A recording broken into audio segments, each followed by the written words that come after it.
আজি কাতি বিহু কাৰণে পিঠা অলপ বনাইছিলোঁ, ভাপত দিয়া পিঠা। চাবচোন কেনেকৈ বনাই ভাপত দিয়া পিঠা। কিন্তু মই বনোৱা নহয়, মায়েহে বনাইছে। আপোনালোকে চাবচোন, অলপ দেখুৱাবলৈ চেষ্টা কৰিছোঁ। প্ৰথমতে মায়ে কিবা এটা কৰি ল'লে, তাৰপিছত চালনীৰ লগত চালি কাপত দি চাবচোন, কাপত দি কুকাৰৰ চিটিৰ ওপৰত দিছে, চিটিটো খুলি দিছে দেই। চাবচোন, আপোনালোকক অলপ দেখুৱাবলৈ চেষ্টা কৰিছোঁ। আপোনালোকে চাব আৰু ক'বচোন আপোনালোকে সেনেকৈ বনায়নে?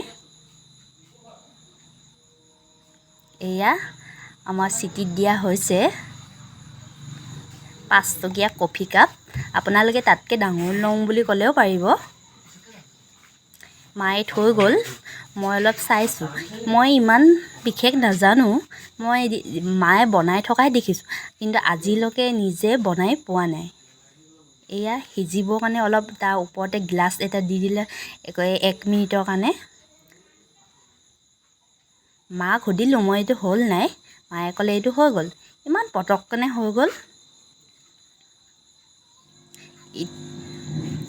অলপ চেক কৰি চাম হ'লনে নাই, যিহেতু মই প্ৰথমবাৰ বনাইছোঁ।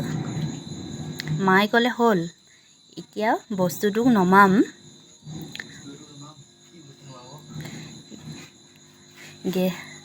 চুবলৈ ভয় লাগিছে, গৰম হ'ব নেকি।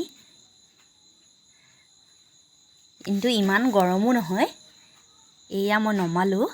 এতিয়া গিলাচত লাগি ধৰিব, সেইটো কাৰণে অলপ কিবা কৰি চাওকচোন, ইমান ধুনীয়াকৈ ওলাই আহিছে।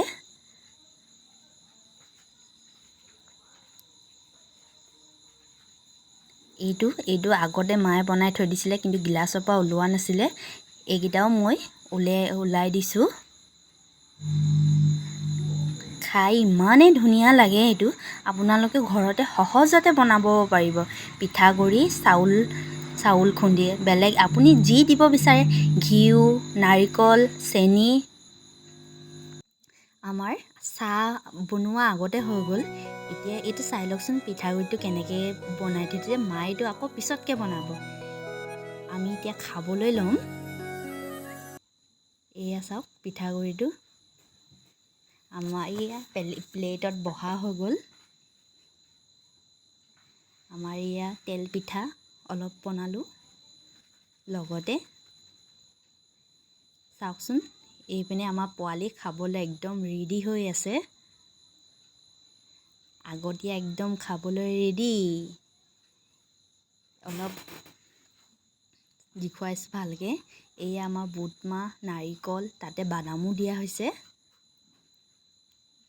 এতিয়া গাইছ অলপ বাহিৰৰ ছাইডে দেখুৱাম, য'ত আমি তুলসী পুলি ৰুইছিলোঁ।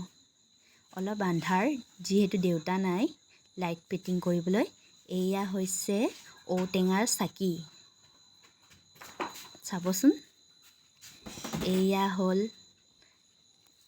হ'ল আমাৰ তুলসী। ডাঙৰ তুলসী গছৰ জোপা তলতে এটা সৰু তুলসী লগালোঁ, যিহেতু ইমান জেগা নাই। চাওকচোন, এন্ধাৰ, লাইট নাই, যিহেতু এন্ধাৰতে আপোনালোকক যি দেখুৱাব পাৰিছোঁ। এয়া আমাৰ শেৱালি ফুল, গোলাপ ফুল। আন্ধাৰ, এয়া আমাৰ বুট মাহ প্ৰসাদ, নাৰিকল,